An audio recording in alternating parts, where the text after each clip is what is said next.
Welcome back. Data from Statistics South Africa shows that South Africa's gross domestic product grew by 1.2% in the fourth quarter of last year, bringing the annual growth rate for 2021 to 4.9%.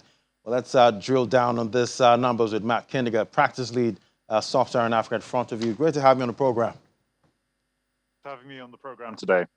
All right, so what stood out for you, from the fourth quarter data there? Yes, certainly. So GDP in South Africa in the fourth quarter performed slightly better than expected. And this means for the full year, we've had growth of around about 5%, which is slightly higher than we were forecasting of 4.7% in 2021. There were some interesting highlights, however. So a number of industries did quite substantially better than we were expecting. So personal services, including education and healthcare, grew by about 6%. ICT, telecoms also performed quite well. And the wholesale and retail trade industries and hospitality also showed more resilient upticks than we were expecting. However, this is in sharp contrast to very poor performance in electricity generation. So we saw electricity production fall by about 3% year on year in the fourth quarter. And this partly explains why we saw contractions in manufacturing by about 3% and construction as well. And this really runs counter to what we're seeing globally in terms of very strong manufacturing performance. And from a trade import-export perspective, South Africa has already begun to benefit from very high commodity prices. In 2021, exports grew by about 10% and 4% in Q4 in itself. But what we did see is government spending was barely unchanged in the fourth quarter of 2021. And this really reflects the fiscal pressures that the government is facing. So some positive news, some not so positive news, and overall bit of a mixed story for the economy last year. Yeah, quite mixed. But what's the outlook for the economy in 2022? So after growth of about 5% last year, the economy is forecast to decelerate, and we're expecting growth of only about 1.7%, maybe 2% in 2022. There are a few things that will be driving economic growth, and this includes high commodity prices. We're already seeing increases to commodity prices, which will benefit the mining sector, in particular in South Africa. So South Africa is a very big, has a very large mining industry. The government is also prioritizing infrastructure investment, so we are expecting to see some improvements in terms of, some stimulation of the economy as a result of infrastructure investment there.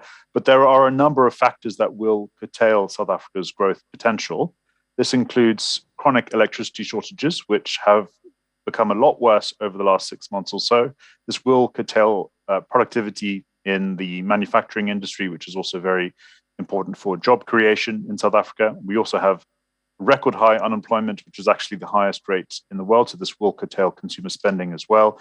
And the government, although it is seeing a slight improvement in its revenues over the last 6 months or so as a result of high commodity prices, it has quite a strict policy goal of balancing its budget or removing its primary deficit by the middle of the decade. So it has very limited wiggle room to stimulate the economy. So a number of factors really will be pulling down growth potential in South Africa over the next year or so.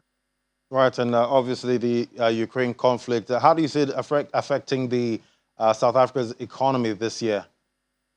So yes, it's top of mind for everyone. And at the moment, we are revising our forecasts for South Africa based on the impact of the Ukraine conflict. So it actually could substantially alter growth projections for South Africa when we look at headline growth at least. But when we look at individual drivers of economic growth in South Africa, there are some differences that will begin to emerge as a result of the Ukraine conflict. So the sharp increase in commodity prices that we've seen globally will likely last until the end of the year. And this will have a direct benefit on South Africa. This is because not only are prices high, but South Africa also produces many of the commodities and metals that Russia produces. And so now that Russia is increasingly shut off from the global economy, demand for South African iron ore, coal, palladium, platinum is likely to skyrocket. And so the mining industry in South Africa will benefit from this, export revenues as well, and to an extent, government revenue. So we could see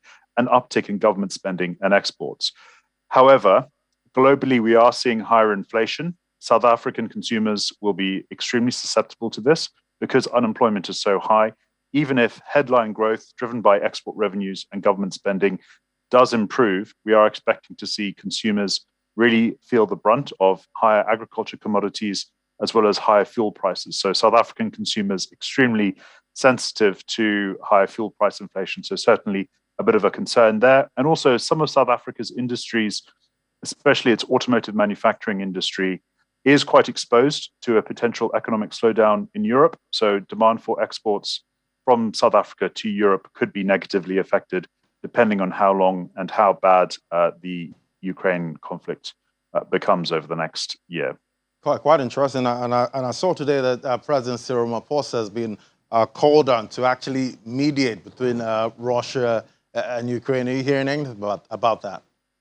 Yes, I mean, South Africa's position in this conflict is quite an interesting one because over the last decade, especially under the Zuma presidency, South Africa developed quite close relations with Russia. There were a number of bilateral trade agreements and quite a significant foreign direct investment between the two markets. So South Africa stands to lose quite a lot, potentially, in some respects, from deteriorating relations with Russia. So it's trying to trying to find a middle path between maintaining relations with Russia as well as not upsetting its Western allies, especially in Europe and the US. The US and Europe represent substantial export markets for South Africa. So at the moment, South Africa is trying to walk a bit of a tightrope in terms of managing its position globally between Russia and the West. So we'll see how this develops over the next couple of months. All right, Matt, always great to talk to you. Matt Kinniger, Practice Lead, Sub-Saharan Africa at Front of You. Enjoy your weekend. Thank you. You too.